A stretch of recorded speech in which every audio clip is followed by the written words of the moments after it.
Bienvenidos a su programa Visión Estratégica y vamos a estar abordando una región que para nosotros es crucial, donde conviven países hermanos de Venezuela, que es el Medio Oriente. El Medio Oriente ampliado, muchos dirían cercano y Medio Oriente, incluyendo también los países del Magreb, es decir, del norte de África.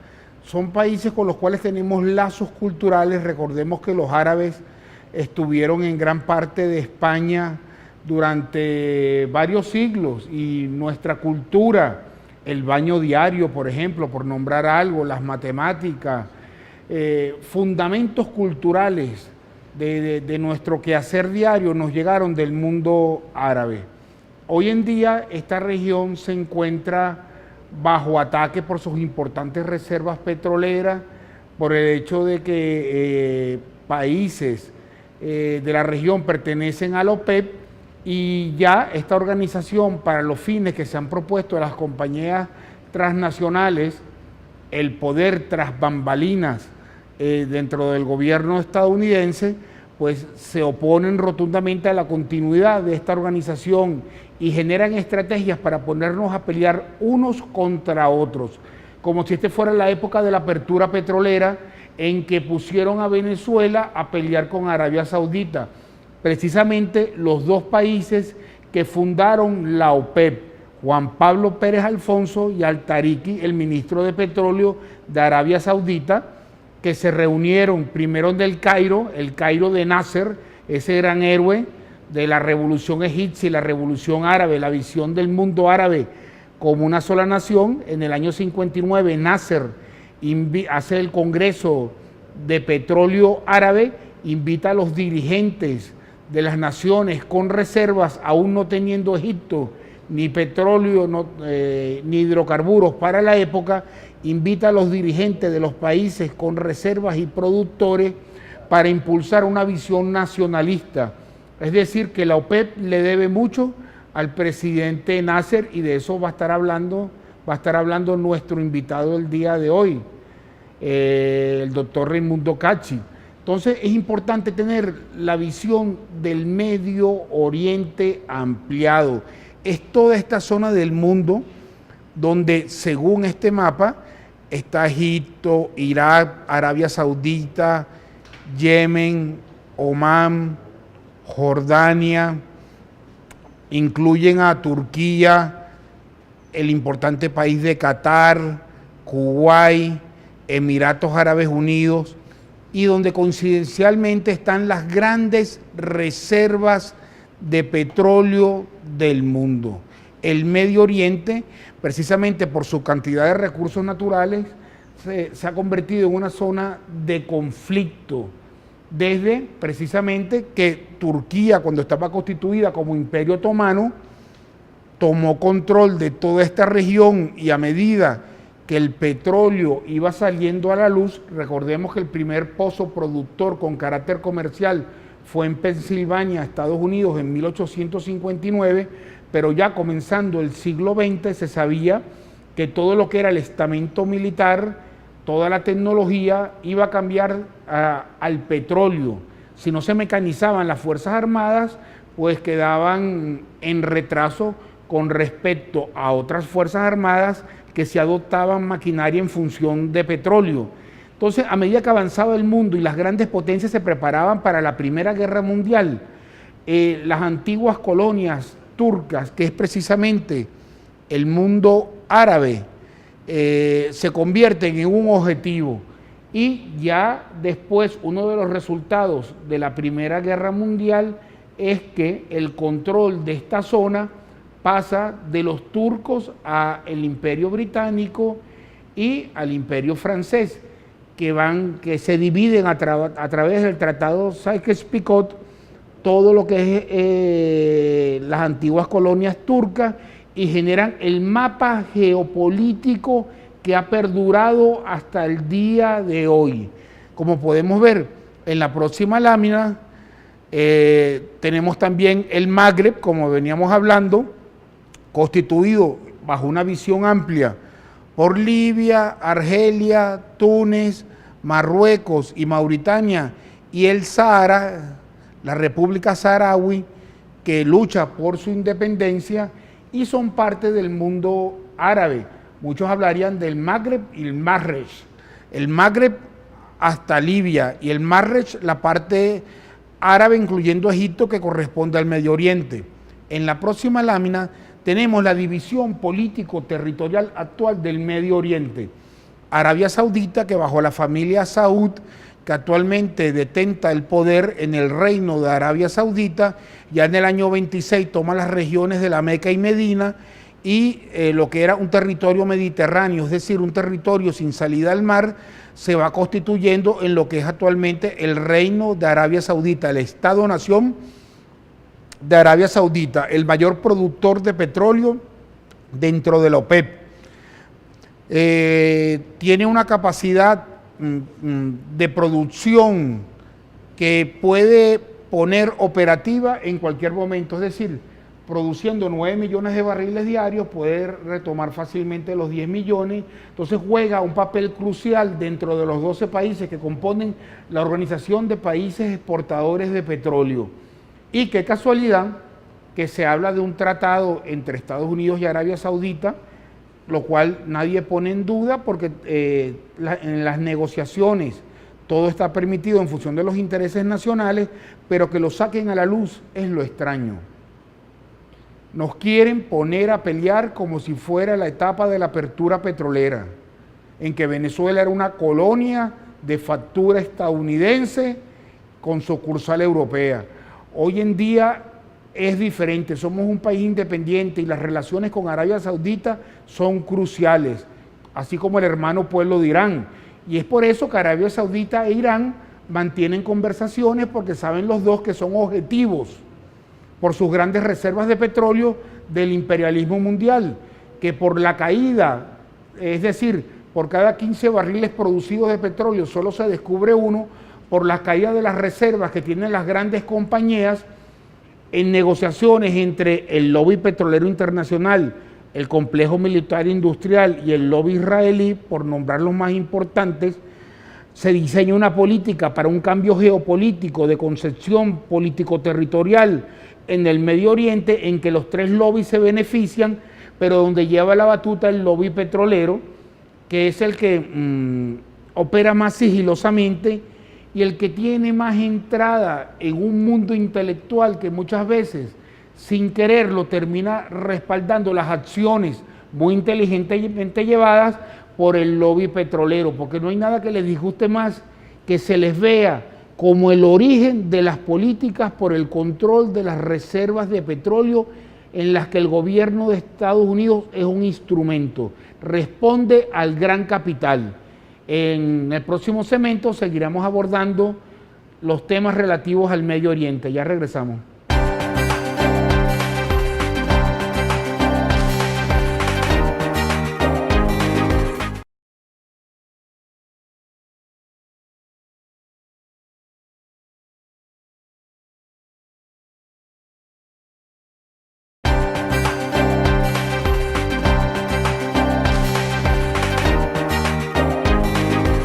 Continuamos con su programa Visión Estratégica y estábamos viendo el importante papel que juega Arabia Saudita dentro de la OPEP y dentro de todo lo que es el Medio Oriente, en conjunto con otro gigante, Irán.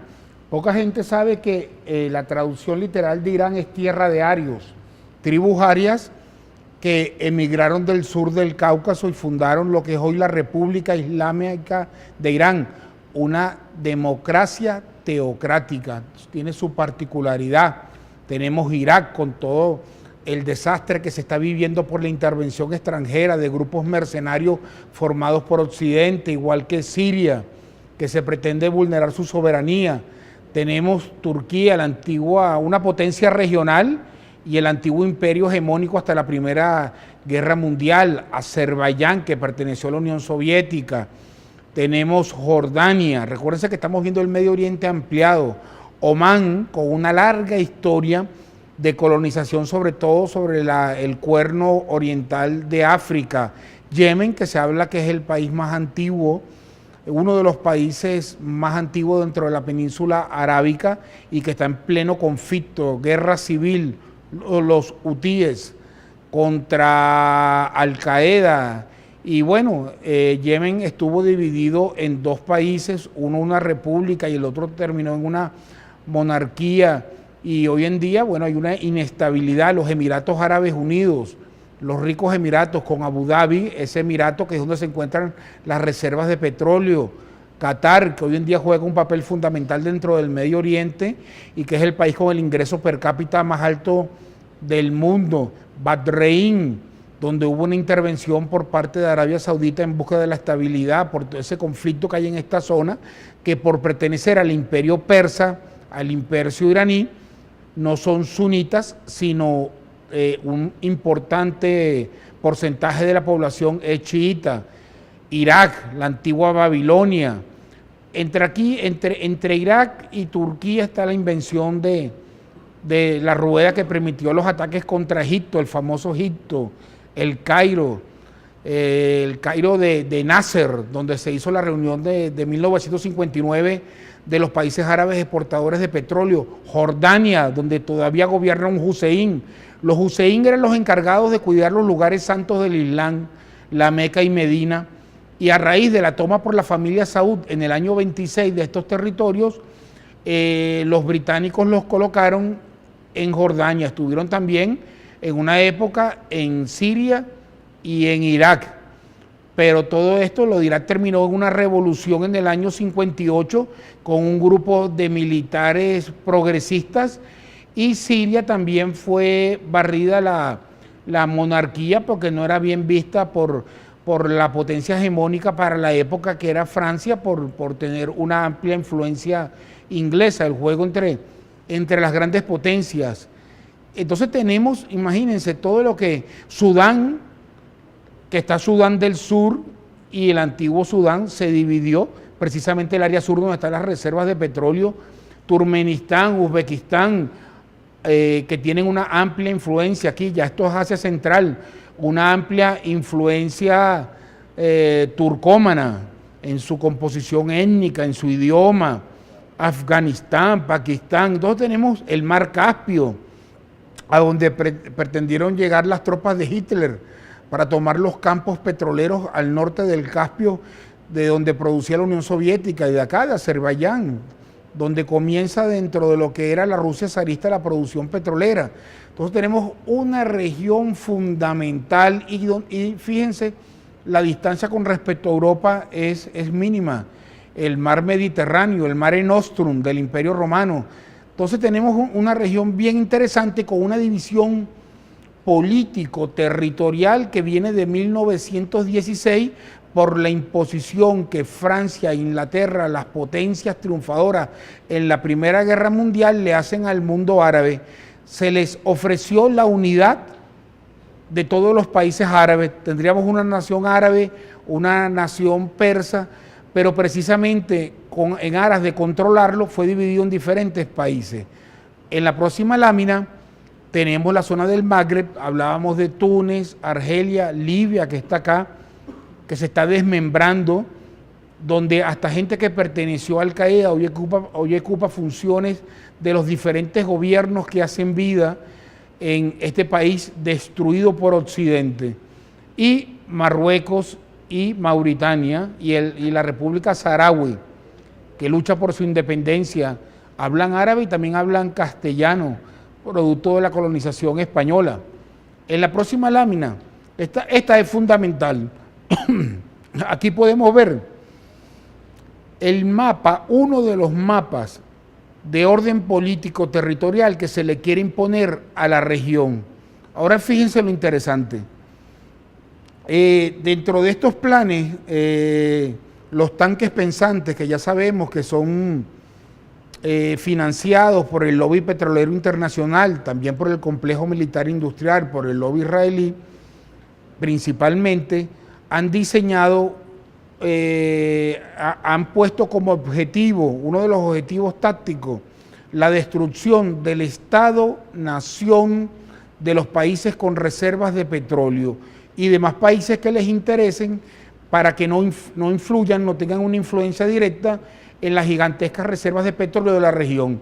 Entonces, por ejemplo, Arabia Saudita la segunda mayor reserva de petróleo del mundo después de Venezuela, bajo esta visión político-territorial que se quiere imponer, se dividiría un área parecida a la que tenía la familia Saud originalmente, otra área, un estado islámico,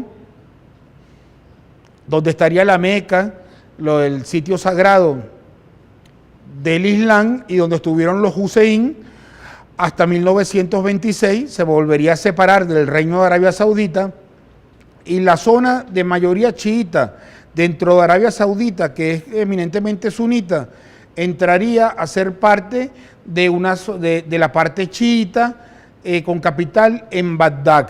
Es decir, y además una parte del territorio de Arabia Saudita se le daría a Jordania y otra parte a Yemen.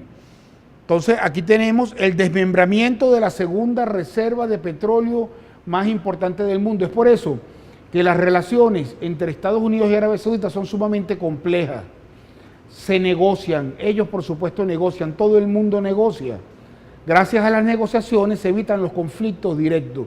Pero Arabia Saudita, al igual que Irán, que se quiere dividir, dar una parte del territorio iraní a Azerbaiyán, Irán tiene un departamento, un estado que se llama precisamente Azerbaiyán, y una parte que es la parte de Beluchistán iraní, que se compondría junto con la parte pakistaní, un estado independiente de Beluchistán, y se recortaría enormemente a Pakistán, porque Pakistán constituye un complejo militar y de inteligencia de primera importancia en todo el juego del Medio Oriente, y sobre todo por las relaciones que tiene con el Reino de Arabia Saudita, lo que le permite al Reino de Arabia Saudita, por ejemplo, vender más petróleo a China que a Estados Unidos en la mayoría del tiempo. Pero el hecho fundamental es que se quiere dividir. Aquí tenemos Irak, la parte chiita, la parte sunita y la región kurda. Por ejemplo, el Partido de los Trabajadores Kurdos se opone a la división político-territorial porque sabe que es un plan del imperialismo internacional fomentado por las transnacionales, porque como podemos ver en la siguiente lámina, el objetivo son las reservas de petróleo. El objetivo táctico es desmembrar los países, los estados-nación, y el objetivo estratégico, el control de las reservas de petróleo más importantes del mundo globalmente. Individualmente por país, las más importantes son las venezolanas. Por eso la posición de Venezuela de respeto a la integridad territorial de cada uno de estos países, a la soberanía del Medio Oriente, de los países del Medio Oriente y del Magreb, sobre sus recursos naturales, sobre sus recursos petroleros, el derecho que tienen a tener una empresa nacional de petróleo, es fundamental para Venezuela. Una alianza con todos los países del Medio Oriente, donde ellos deciden qué tipo de gobierno tienen, y el lazo en común es la defensa de la soberanía sobre nuestros recursos naturales.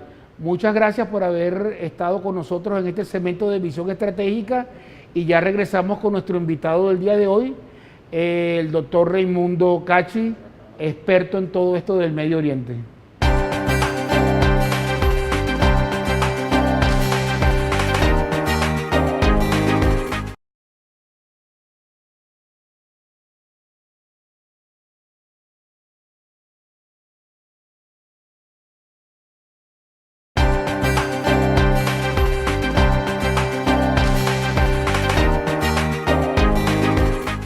Continuamos con su programa Visión Estratégica con un invitado de lujo, el doctor Raimundo Cachi, abogado, graduado de la Universidad Santa María, estudió en la Universidad Central, pero cambió a raíz de una intervención que realizó el gobierno del doctor Caldera, la famosa intervención en las universidades.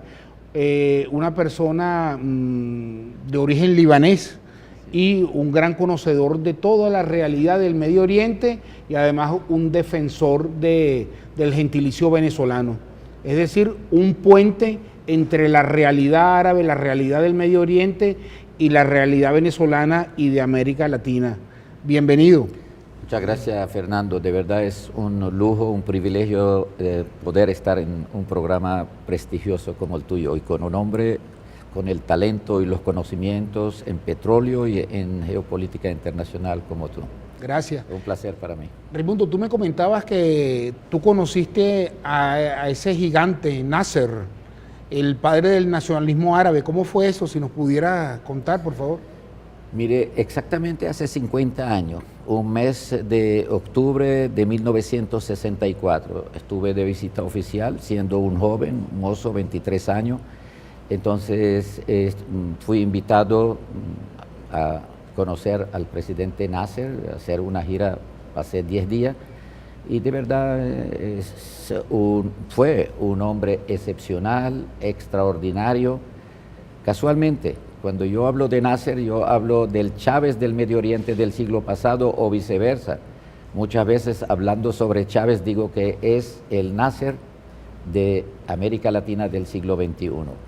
Un hombre con una vocación de servicio popular, un hombre que sacó a las clases paupérrimas, olvidadas durante centenares de años, de una situación absolutamente difícil, hizo una reforma agraria extraordinaria, industrializó al país, puso a Egipto de nuevo, el Egipto de los faraones, el Egipto de los fatimitas, lo puso de nuevo en la palestra internacional, creando movimientos de liberación internacional, diría yo, no de liberación nacional nada más, con otros gigantes de su época como Tito, como Nerú, como Zhou Enlai, Mao Zedong, como Sukarno, Sékou Touré, etcétera, Modibo Keïta, etcétera, y crearon el movimiento, a la sazón era el movimiento de la neutralidad positiva, ni Occidente ni Oriente, y luego en el año 60-61, en una conferencia primaria en el Cairo y después una conferencia en Belgrado, nació el actual movimiento de los países no alineados. Un hombre de verdad ha hecho historia y por eso ha sido objetivo del imperialismo, del sionismo y de la reacción árabe a lo largo de los 18 años que él gobernó y murió joven, como nuestro eterno comandante Chávez murió joven, 52 años. Sí. 4 años antes, es decir, de tu visita en 1956, tú me corriges, fue la invasión al canal de Suez por parte de Israel, con apoyo después británico y francés, que fue repelido por Egipto. Se habla que se constituyó realmente el cambio de hegemonía en el Medio Oriente. Se pasó de la hegemonía del Tratado Sykes-Picot, del control francés y británico, gracias a la Primera Guerra Mundial, al control estadounidense. ¿Es esto cierto? Mire, en 1956, Gamal Abdel Nasser, precisamente para servir aún más a Egipto y sobre todo la clase trabajadora y la clase campesina en especial, ideó construir la represa de Asuán, la gran represa se llama en Egipto, y necesitaba el financiamiento. Estados Unidos, los países europeos, etcétera, trataron de poner todas las condiciones, como hasta el día de hoy, con el Banco Mundial, el Fondo Monetario Internacional, poner sus condiciones y Nasser rechazó. Y Foster Dulles sale a declarar para entonces secretario de Estado de los Estados Unidos que la economía egipcia no era apta para poder soportar un crédito y un proyecto de esta magnitud. Y Nasser fue a la Unión Soviética y esa es la importancia de que para entonces no había un solo polo hegemónico, había dos polos, dos centros del poder internacional. La Unión Soviética financió el proyecto, se construyó en tiempo récord con intereses absolutamente inferiores a los del Banco Mundial, pero para poder hacerlo, Nasser nacionaliza el canal de Suez un 26 de julio de 1956. Ahí donde entra no la agresión de Israel en contra de Egipto, sino la confabulación de Israel con el imperialismo, es decir, jugó su papel natural Israel en este momento de brazo armado del imperialismo en la zona del Medio Oriente, agredieron a Egipto conjuntamente, Israel, Francia e Inglaterra. Ahí donde Khrushchev salió con para entonces secretario general del Partido Comunista, primer ministro de la Unión Soviética, sale y dice, mire, que lo sepan los ingleses y los franceses, que hay países que pueden convertir a Londres y París en añico No solo ellos pueden invadir a un país como este. Eisenhower, para no tener una confrontación con la Unión Soviética, además teniendo el interés dentro del plan hegemónico de los Estados Unidos de sacar de toda África y de Asia, tanto a ingleses como franceses, secundó a la Unión Soviética, y así la bravura del pueblo egipcio, la valentía de su gobierno, de su fuerza armada, con apoyo de la Unión Soviética y con la anuencia de los Estados Unidos, vencieron a esta conjura, a esta agresión tripartita: Israel, Egipto y Francia. Y ahí se sepultaron dos imperios a la sazón, el inglés y el francés, y pasa a los Estados Unidos a ocupar lo que se denominaba para entonces el vacío dejado al este de Canal de Suez, vale decir, el vacío dejado por ingleses y franceses, que durante casi 3 o 4 décadas de la Primera Guerra Mundial hasta entonces habían jugado un rol importante. Y a partir de ello, quien de nosotros es interesado en la historia ve que un gigante continente como África, con 3 países independientes a la sazón, pasa para 1960 prácticamente a tener más de 50 países independientes, encontrando primero en la lucha de sus pueblos y luego en el apoyo de Gamal Abdel Nasser y de los países que estaban, como acababa de decir, que la India, Yugoslavia, Indonesia, etcétera, encontraron apoyo a estos pueblos y se independizaron. Hoy en día tenemos 54, 55 países africanos independientes. Esa división producto del colonialismo francés y británico, el Tratado Sykes-Picot, esa división geopolítica que la podemos ver aquí en el mapa, parece que ya no es suficiente para las necesidades que el gran capital, agrupado en los sectores transnacionales, en los lobbies, busca. Es decir, necesitan un nuevo mapa geopolítico. Ahorita al regreso nos gustaría que nos explicara si esto es cierto y qué se busca en realidad, cuál es el trasfondo de tratar de reestructurar todo el Medio Oriente. Ya regresamos con su programa Visión Estratégica con el doctor Raimundo Cacci.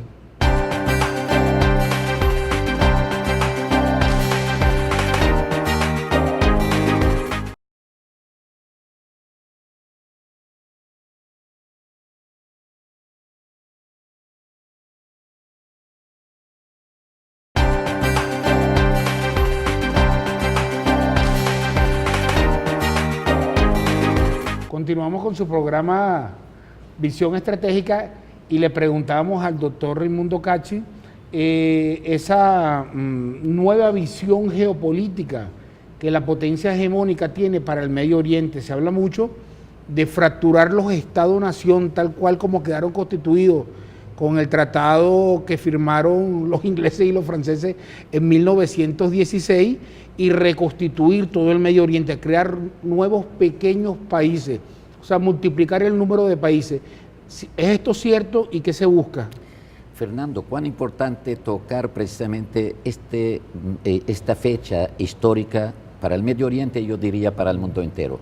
Cuando se estaba firmando el acuerdo Sykes-Picot-Sazonov, era tripartito, era la Rusia zarista, Francia e Inglaterra. Que sale rápido la Rusia zarista porque viene la revolución. Es que se conoció este acuerdo secreto gracias a los bolcheviques, una vez triunfante en Rusia, y entonces pusieron al conocimiento del mundo entero. ¿Por qué digo que es importante? No solo por las divisiones que hicieron del Medio Oriente de acuerdo con su capricho y sus intereses, más que sus caprichos, sino por cuanto cuando McMahon, en nombre de Gran Bretaña, le ofrecía al sheriff de la Meca, el tatarabuelo del actual rey de Jordania, entonces... Un Hussein, pues, ¿no? Sí, el sheriff Hussein se llama. El sheriff Hussein, el sheriff de la Meca. Perfecto. Entonces, cuando Occidente, concretamente Inglaterra, a través de cartas, que son una evidencia por escrito, le ofrecía que si se levantara el mundo árabe en contra del Imperio Otomano, tendrían la independencia. Inclusive en una de las cartas a requerimiento del Sharif Hussein, entonces le dice incluyendo a Palestina, es decir, consideraban a Palestina como parte de la patria árabe a independizarse una vez vencido el Imperio Otomano, a la sazón dominante en el mundo árabe. Se les prometió constituirse en un solo país. En un solo país, y precisamente el primer país en el siglo XX que procura aglutinar a los países árabes fue con el hijo del Sharif Hussein, el rey Faisal, y los franceses precisamente masacraron a este nuevo estado. Pero lo que Faisal lo pusieron en Siria, ¿verdad? Originalmente los franceses lo sacaron. Los movimientos populares en Siria, en el Líbano, en Irak, en Jordania, impusieron al rey Faisal I.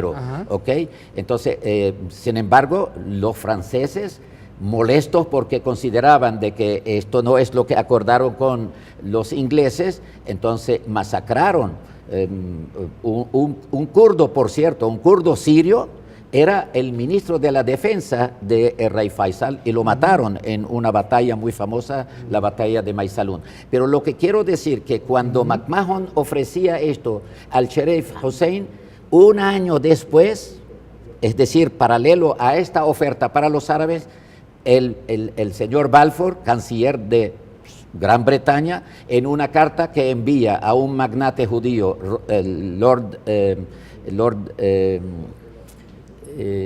ahora viene su nombre, Rothschild, el Lord Rothschild, un banquero, perteneciente a una familia bancarios de toda... Dice que son los Rockefeller de Europa, aunque son muchos, vienen hasta de 1600, ¿no? Fueron los Rockefeller de Europa, en general, Francia, Inglaterra, Dicen que Italia, no le dieron Alemania. el título de nobleza porque tenían sangre judía. Eso dicen. Eso lo dicen los sionistas precisamente, sí, para afianzar la idea de que han sido perseguidos siempre. Han sido excluidos. Sí, entonces ofrecía Balfour a Rothschild crear en Palestina un hogar nacional judío. Vale decir que hicieron doble oferta en el mismo lecho patrio. Palestina, uno a los árabes a través de las ofertas al Sharif Hussein y el otro a través de Rothschild, entonces hacen la oferta a los ingleses. Igualmente está sucediendo hoy en día, un siglo después, casi un siglo después, que mientras los Estados Unidos son los creadores de un hijo, si se quiere, estratégico como Daesh.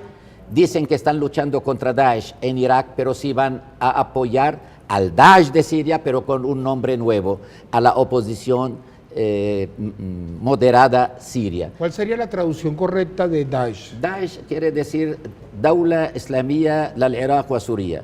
Es el Estado Islámico de Irak y Siria. Sencillo es así. Que por cierto, de Islam no tiene nada, no representa para nada, ni la mayoría, es más, dicen representar a los suníes, y yo que conozco muy bien mucha gente suní, conozco la historia de esta secta religiosa musulmana suní, es muy honorable, es muy luchadora en contra de los imperialismos de turno en el Medio Oriente y en los países musulmanes. Distan muchos estos de representar al sunismo, siendo hoy en día la mayoría de las víctimas de este Daesh es precisamente la secta suní del Islam mayoritario en el mundo entero. 90% del Islam en el mundo es suní. Así que esta minoría no representa ni el Islam ni los sunitas. En el momento que estamos haciendo este programa, Daesh está atacando territorio del Líbano y hay una respuesta del ejército. ¿Qué tan seria es la situación? Mire, fue bastante seria y Daesh de verdad tenía unos planes, al igual que en Siria y en Irak y en Jordania, también para el Líbano, mi país de origen que me vio nacer hace muchos años atrás.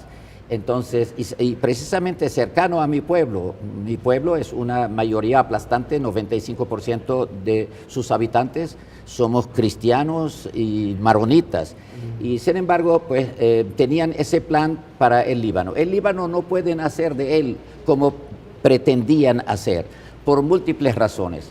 El 75% de la población libanesa no comulga no solo con ellos, sino a la secta que ellos pretenden decir que la están representando. El Líbano es un mosaico de religiones, de confesiones, etcétera, de tal suerte que no hay un ambiente acogedor para estos movimientos retrógrada, estos sicarios a sueldo del imperialismo y del sionismo y de la reacción árabe. No tienen vida en el Líbano y afortunadamente con un ejército absolutamente pequeño, un ejército que Estados Unidos y Europa condenaron, el ejército libanés condenaron precisamente a mantenerse pequeño con armas absolutamente obsoletas y periclitadas, y sin embargo con su corazón, con su valentía, con su creencia en su patria en contra de estos planes, lograron vencer. Pero lo importante que en el Líbano no hay las circunstancias que pudiera privar o que haya privado tanto en Siria como en Irak para que ellos tengan este auge que tuvieron. Pero tarde o temprano esto va a acabar, porque ese nacimiento es contra natura. Eso no representa el sentir, el anhelo, las aspiraciones de las poblaciones del Medio Oriente y menos de la población musulmana y más aún de los suníes que a través de la historia han llevado la batuta en la defensa de la zona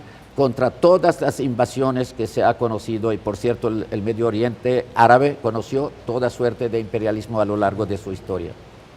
Raimundo, nosotros estamos ligados con el Medio Oriente por unos gigantescos lazos culturales, pero las reservas petroleras son un punto fundamental. Venezuela es la mayor reserva del mundo, Arabia Saudita la segunda, Irán, Persia, la tercera, Irak la cuarta, Kuwait la quinta, es todo el Medio Oriente, ¿no? ¿Cómo están, ahorita cuando regresemos, nos gustaría que nos hablara, tú que has participado como intérprete del presidente Chávez en estos viajes al Medio Oriente, cómo se ve a Venezuela desde el punto de vista de esa alianza que necesitamos con los países del Medio Oriente para la defensa de los recursos naturales? Ya regresamos con su programa Visión Estratégica con el doctor Raimundo Cachi.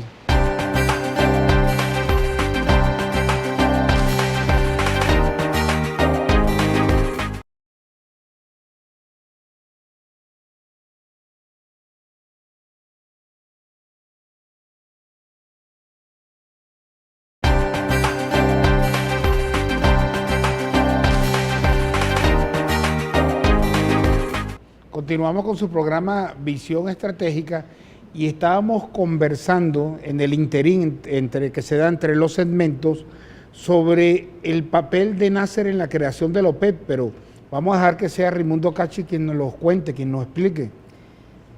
Mira, qué bien tocar ese punto, toda vez de que siempre se ha hablado de que los creadores, los padres de la OPEP, es el venezolano Juan Pablo Pérez Alfonso, extraordinario hombre nacionalista, nació fuera de su época, por cierto, y por eso lo sacaron del gobierno de Acción Democrática y COPEI, y también de Abdallah Tariki, a la sazón, el ministro de Petróleo de Arabia Saudita y otro ministro que estaba... Que también lo execraron por haber creado la OPEP, al Tariki. Es que absolutamente.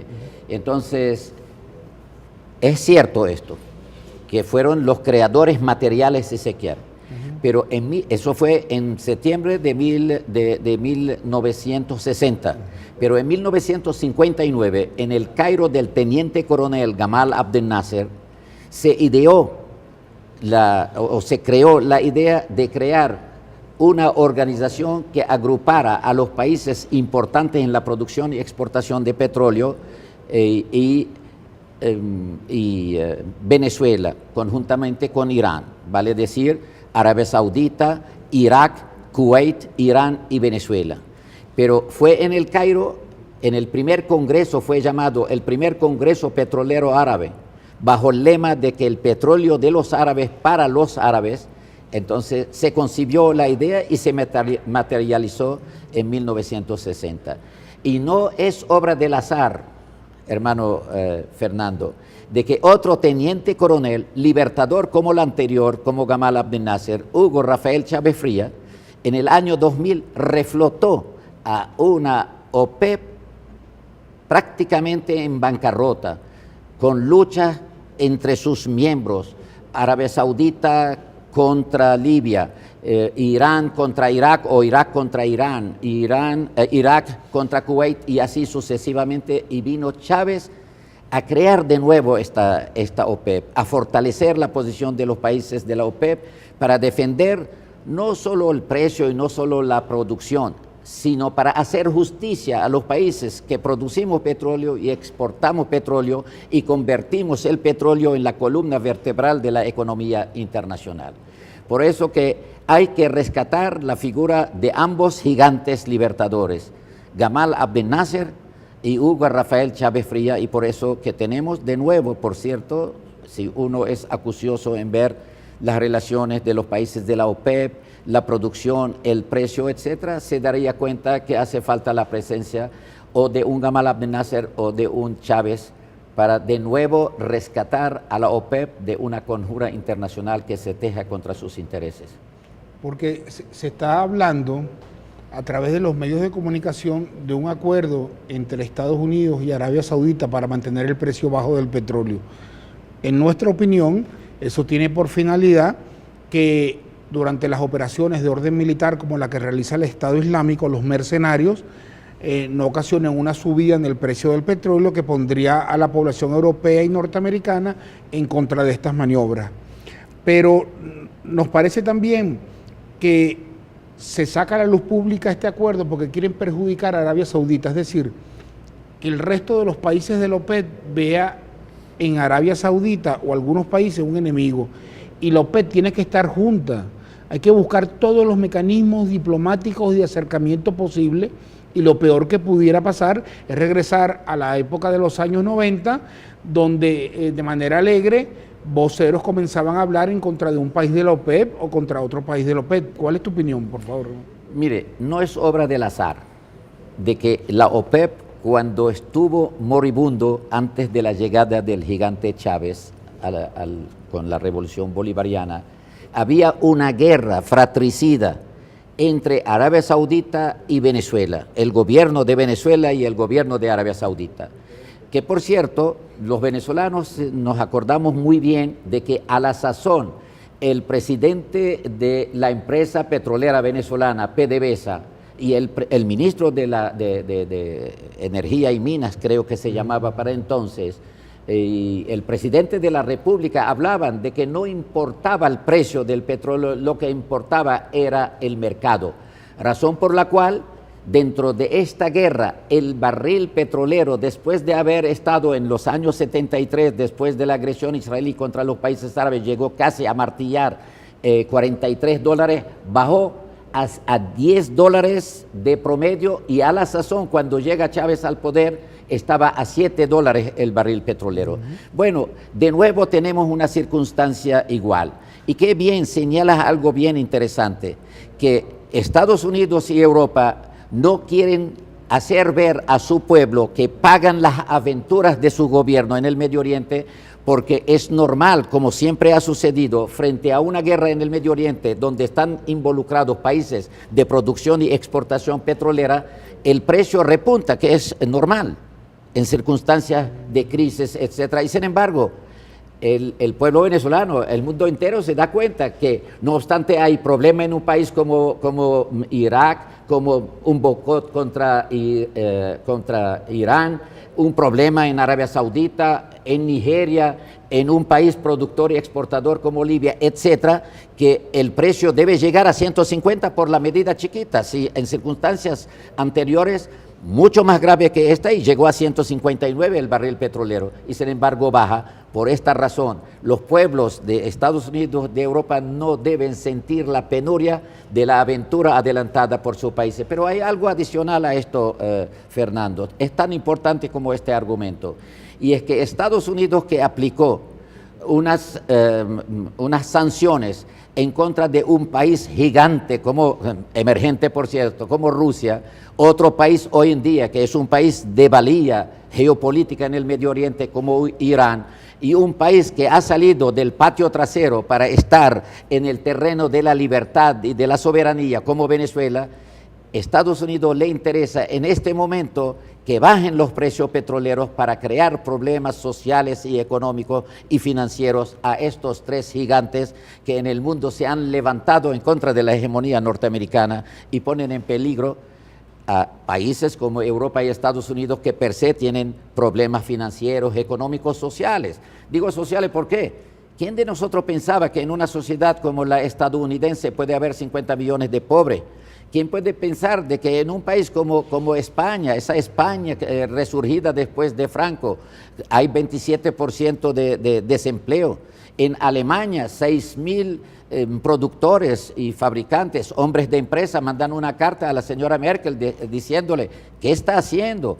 ¿Tú quieres matar a Rusia o matarnos a nosotros? Estas sanciones nos perjudican a nosotros y en 6 meses tenemos que cerrar nuestras fábricas, habida cuenta que el intercambio comercial entre el gigante Rusia y la gigante europea, que es Alemania, llega a 75 billones de dólares. Por eso que esa conjura en contra de la OPEP, de nuevo, es una fabricación estadounidense, es una fabricación de la OTAN y tiene por miras, por un lado, a solventar el papel tétrico que están jugando en el Medio Oriente apoyando al terrorismo internacional y dicen luchar contra y Estados Unidos dice que esta lucha le está costando 8 a 9 millones de dólares diarios. Entonces, y por otra parte, complementar unas medidas sancionatorias en contra de Rusia que está perjudicando más a Estados Unidos, a Europa, y en cuanto a Irán y en cuanto a Venezuela es la misma circunstancia. Realidades políticas, problemas que rayan en la política hegemónica de los Estados Unidos, las lleva precisamente a atentar contra los precios petroleros, es para poner de rodillas, cosa que no va a poder con toda seguridad, a Rusia, a Irán y a nuestra Venezuela. No hemos comenzado a hablar, Raimundo, y ya se acabó el tiempo. ¿Cómo va a ser? Somos esclavos de la televisión. Yo soy acá culpable. del tiempo en la televisión. No, en absoluto. Desde ya te invito para un nuevo programa, para seguir abordando todo lo relativo al Medio Oriente, nuestros hermanos árabes y nuestros hermanos persas. Lo que sucede allá nos importa mucho. Solo quiero decir, por favor, medio minuto. Una de las organizaciones más pujante y más exitosa en la vida de los países del sur, llamados del tercer mundo, en desarrollo, etcétera, es precisamente la OPEP y no debemos dejarla morir. Por eso que lo que decía hace rato, que hay que rescatarla, y yo dije que tenemos que crear otro gigante como Nasser o como Chávez para reflotarla, porque es una necesidad. No podemos ir a un suicidio colectivo, árabes, persas y venezolanos. Todo lo contrario, debemos defender esta arma que está a favor de nuestros pueblos. Muchas gracias, Raimundo. Un placer, hermano. Gracias. Y gracias por habernos acompañado en su programa Visión Estratégica y nos vemos en una nueva oportunidad.